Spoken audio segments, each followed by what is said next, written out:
My goal for 2025 was to do something that terrified me, and so for me that meant creating a first video and pushing it to a brand new YouTube channel. I thought, how hard can this be? And wow, was I wrong. So I wanted to share with you the things that have surprised me most about this. So if you are thinking about starting a YouTube channel, especially if you are a current graduate student like me, hopefully this will give you a little bit more realistic idea of what that life is going to look like. About a month ago, I started writing some scripts and using my very mid-tier cell phone to film myself and start creating my very first videos. All I can say is, wow, was I wrong about content creation. So previously, I thought it was the easiest low-hanging fruit of a job. I thought you just set up a camera and started filming and yapped for 30 minutes and then you just did 30 minutes of editing and then pushed it to YouTube and then you'd be raking in the cash, right? What I've learned the last month has completely changed my perspective on that. So let me share with you the most surprising things for me. Okay, number one, talking to a camera is a skill in and of itself. You can see me figuring this out in real time in my day of the life video. I have these horrible vertical video segments, and then I have all of these varied audio changes going from the different places I filmed. It's completely garbled and it's really difficult to stay focused on looking at the camera instead of looking around. I have a bunch of segments that are too short. So in that video, I actually had to loop through one of the video segments so that the video didn't look so bad when I was editing it. I love all these YouTube gurus out there who are just like, my top tip is to be yourself. Bruh. When I turn the camera on and start recording, I panic. I don't even know who I am anymore. How am I supposed to be myself? Okay, number two, editing is a job in and of itself. So it's not just the video filming and all of that, it's also the editing, and that is taking hours. So I did have to learn to use the editing tools, but even now that I'm comfortable with them, it can still take me hours to edit a video because there's also going to be music, there's going to be audio, there's going to be cutting up different segments and cutting out different segments, and all of that stuff takes a lot of time. If you are watching a YouTube channel and it's an ultra polished video, there's a good chance that that person has either no full-time job or has an entire creative team behind them who is doing a lot of the editing for them. So make sure that if you are going to jump into this, you're prepared to spend a lot of time on editing. Okay, number three is what I call the split brain effect. I used to wonder why there's so little actual content from PhDs that isn't just a video about why you should do a PhD or why you shouldn't do a PhD. I'm not wondering anymore. A PhD is hard enough and it's time consuming. And content creation is also very time consuming, but it's really hard to get your brain to turn that side off so you can focus on the research side of things. I have struggled getting focused on reading research literature and doing work on my PhD projects because I'm so preoccupied with some of the content stuff that I have going on in my brain.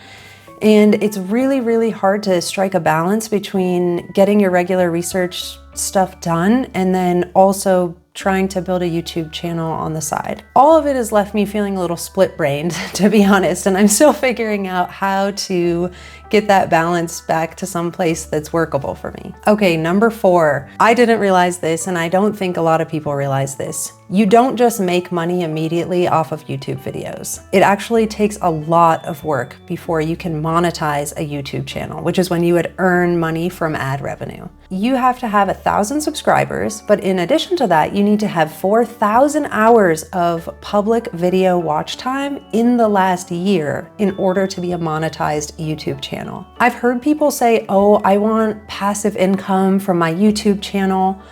Well, let me tell you, there is nothing passive nor income about starting a YouTube channel. So if you're a graduate student and you're thinking that this is going to be like a side hustle, passive income strategy, it is not. Number five, this has been a real struggle for me. I am not somebody who loves the marketing game, and I really wanted to provide content that is grounded in science and engineering, not hype. But it's really hard to do that and be successful on YouTube.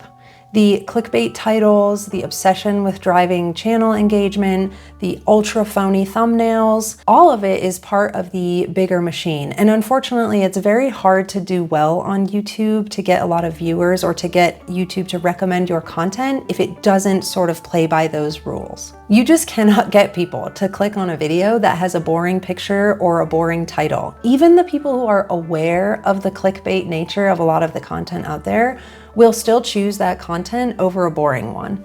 And I actually experimented with this a little bit on my channel. So I made a really boring title and then kept the same thumbnail, but I changed the title to be kind of a leading question.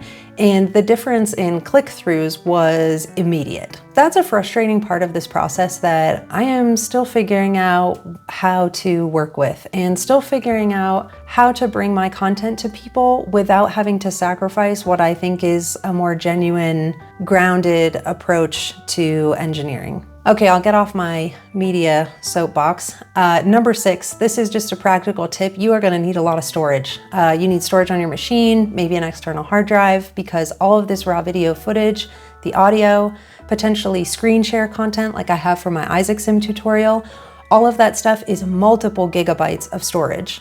And that's not including the final cuts. So once you've done your final edits, then you have another really big file that you need to store somewhere. Now keep in mind that it's also going to take you a while to upload those videos to YouTube. So I have pretty slow internet, and uploading my Isaac Sim tutorial video, which is about 19 minutes long, took over 7 hours to actually successfully upload to YouTube. So that whole time I was just like, please don't let there be a power outage or anything like that, because that was actually the second or third time I tried to upload that video and something got in the way every time. So be prepared to have a lot of storage space, whether it's on your machine or via an external hard drive, and be prepared to spend some time waiting for your videos to upload to YouTube. Okay, the last thing I learned has also been difficult for me to accept, but this is a really important part of YouTube. And this surprising fact for me is that all of your stats matter. How many views you get, how many impressions that led to clicks, how many minutes of your video people are watching, how many likes, how many subscribes, how many shares, and on and on and on.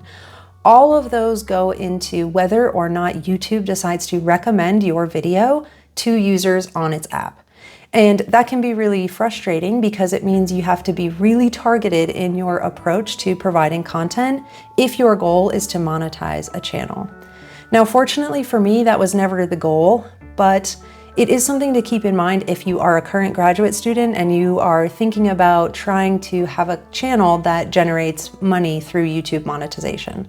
Okay, so with all that, if you made it to this point in the video, then you know now that you are really helping out my stats as a channel. And for that, I'm of course very grateful for that support. And I do hope you'll stick around, and I'll see more of you on this channel. Thanks.